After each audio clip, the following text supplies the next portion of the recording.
नमस्कार दोस्तों, जब से पाकिस्तान का पानी रोकने की बात करी है भारत ने, तब से पाकिस्तान लगातार कभी यूनाइटेड नेशन के सामने, कभी अमेरिका के सामने, कभी चाइना के सामने लगातार पानी को लेकर गिड़गिड़ा रहा है, भीख मांग रहा है कि भारत से किसी भी हालत में हमें पानी दिला दो। आप सभी को मैं याद दिला दूं, जब भारत ने ऑपरेशन सिंदूर चलाया था तो उस समय पाकिस्तान के बिलावर भुट्टो जरदारी के द्वारा एक स्टेटमेंट दिया गया कि अगर भारत ने सिंधु नदी का पानी नहीं दिया, क्योंकि सिंधु दरिया है हमारा, और अगर इस दरिया के अंदर सिंधु नदी का पानी नहीं बहा तो हम उन भारतीयों का खून बहा देंगे। यही स्टेटमेंट दिया था ना उसने। अभी कल की बात बताऊं मैं, यूनाइटेड नेशन के सामने वो गिड़गिड़ा रहा है, भीख मांग रहा है कि हमें कुछ भी करके भारत से आप लोग पानी दिला दो। अब इससे बात नहीं बन रही तो पाकिस्तान वाले लोगों ने क्या किया, अब एक नए प्रकार की अफवाह फैलाना शुरू कर दिया कि भारत सिंधु नदी का पानी रोक सकता है तो फिर चाइना भारत से बड़ा है, चाइना क्या करेगा, ब्रह्मपुत्र नदी का पानी रोक देगा, जिससे भारत के पूर्वोत्तर राज्यों में पानी की किल्लत हो जाएगी। और ये बात जो है सोशल मीडिया पे बड़ी ट्रेंड कर रही है। तो आइए आज की इस वीडियो में हम जानते हैं कि अगर ब्रह्मपुत्र नदी का पानी चाइना ने रोक दिया तो क्या इसका इफेक्ट भारत पे पड़ेगा या फिर बिल्कुल नहीं पड़ेगा। मेरा नाम है अंजलि और मैं आप सभी का स्वागत करती हूँ एग्जाम नारी के यूट्यूब प्लेटफॉर्म पर। देखिए, ये है ब्रह्मपुत्र नदी जो कि चाइनी तिब्बत पठार से निकलती है, चिमयांगदुंग इलाके से। यहाँ से होते हुए जो है ये अरुणाचल प्रदेश में इंटर करती है, यानी कि भारत का एक इलाका जिसको कहते हैं नामचा बरवा।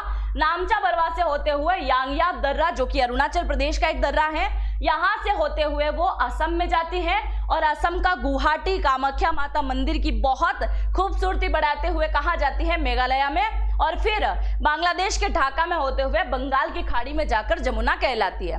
ये आप सभी बहुत अच्छे से जानते हैं कि नदी कहाँ कहाँ से निकलती है। ये तो मैंने आपको बताया कहाँ से कहाँ नदी जा रही है। अब देखिए, चाइना से जब ये नदी आती है तो इसका पानी होता है 30 से 35%, क्योंकि एक सकड़ी नदी हम इसको मान सकते हैं।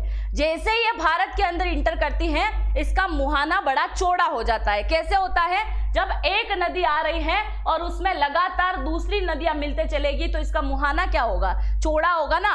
लगातार बहुत ज्यादा पानी आएगा तो क्या होगा, लगभग पानी जो है फैलना शुरू कर देगा।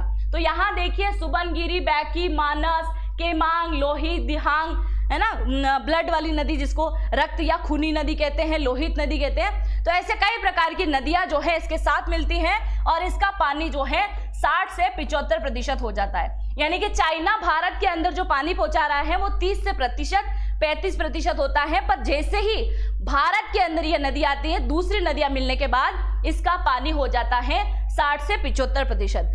आगे उन नदियों को मैं समझाऊं उससे पहले आप जानिए, अगर चाइना इधर से पानी रोक देता है, जो पानी अरुणाचल प्रदेश के अंदर आ रहा है, तो इसमें आने वाले टाइम में चाइना को ही नुकसान होगा।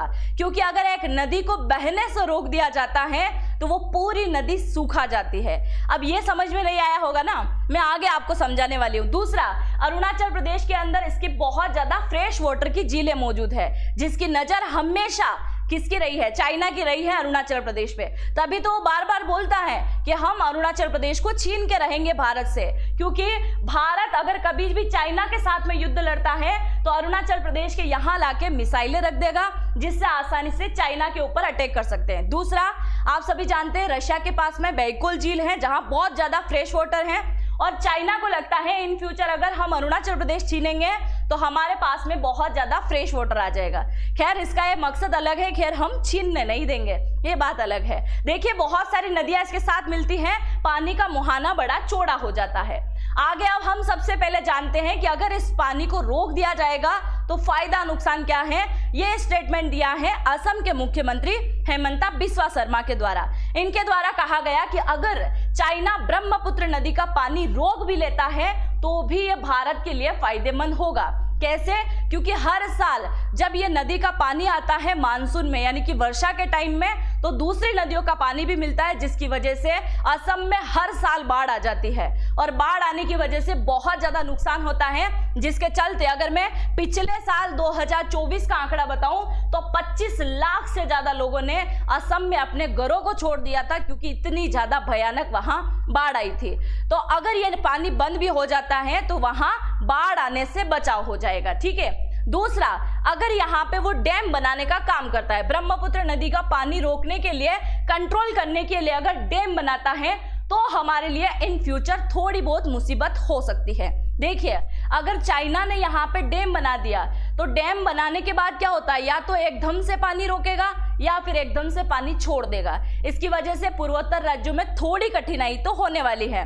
हर एक पॉइंट पॉजिटिव वे में नहीं हो सकता, कुछ तो नेगेटिविटी भी होती है। दूसरा, इनके द्वारा कहा गया अधिकांश जल जो है ब्रह्मपुत्र नदी का भारत में प्रवाहित होता है दूसरी नदियों में मिलके, जिससे इसका फ्लो बढ़ जाता है। और इन्होंने कहा कि भारत को लोगों को डरने की जरूरत नहीं है, क्योंकि अगर चीन ब्रह्मपुत्र का पानी रोक देगा तो क्या होगा। पाकिस्तान की नई डराने वाली कहानी लगातार चल रही है, तो इन्होंने बोला कि पाकिस्तान से डरने की कोई जरूरत नहीं है। वो कहते हैं ना कि जो गरजने वाले बादल हैं वो केवल गरजते हैं, बरसना नहीं जानते हैं, यही वाली बात इन्होंने कही है।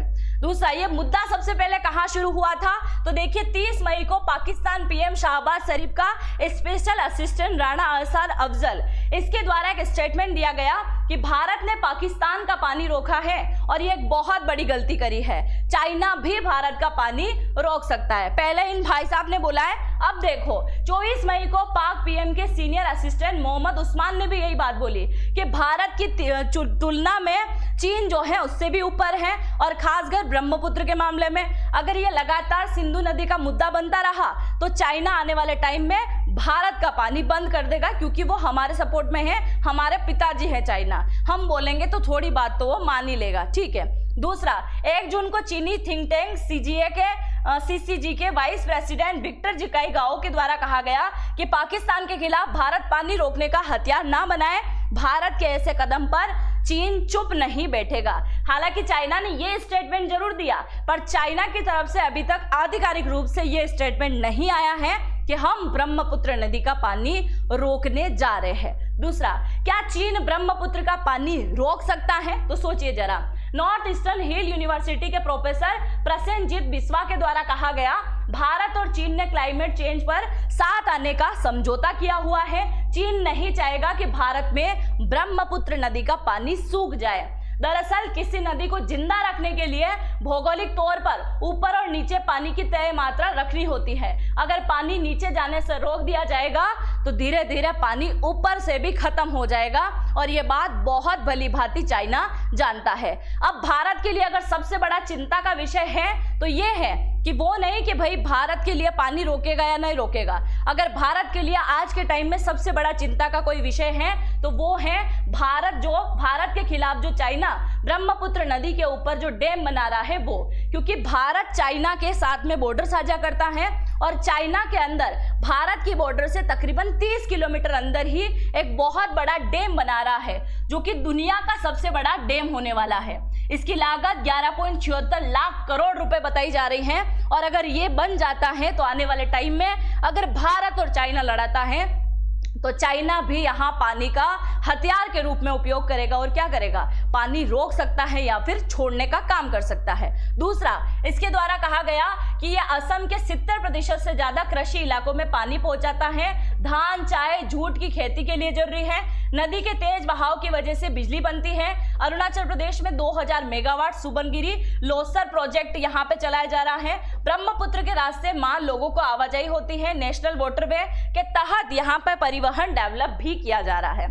मतलब हर एक वस्तु का लाभ होता है तो कहीं ना कहीं नुकसान भी होता है। कुल मिला के अगर बाढ़ से राहत मिल रही है तो कुछ इलाके ऐसे हैं जहां ब्रह्मपुत्र नदी का पानी रोकने की वजह से आफत आ सकती है। आप जानते हैं ब्रह्मपुत्र नदी पे ही असम में विश्व का सबसे बड़ा नदी द्वीप द्वीप बना हुआ है, तो ये एक अलग बात है। और पानी अगर रोक दिया जाएगा तो कुछ इलाके में इसका इफेक्ट तो जरूर होना ही होना है। बाकी आप जो भी सोचते हो जरूर से कमेंट सेक्शन में लिख के जाइएगा। क्या चाइना आने वाले टाइम में पानी रोकने की कोशिश कर सकता है? क्या वो युद्ध के लिए रेडी होगा? जो भी आप सोचते हैं जरूर से कमेंट सेक्शन में लिखिएगा। मुझे आप सभी का कमेंट का इंतजार रहेगा। मिलते हैं नेक्स्ट वीडियो में, तब तक के लिए जय हिंद, जय भारत।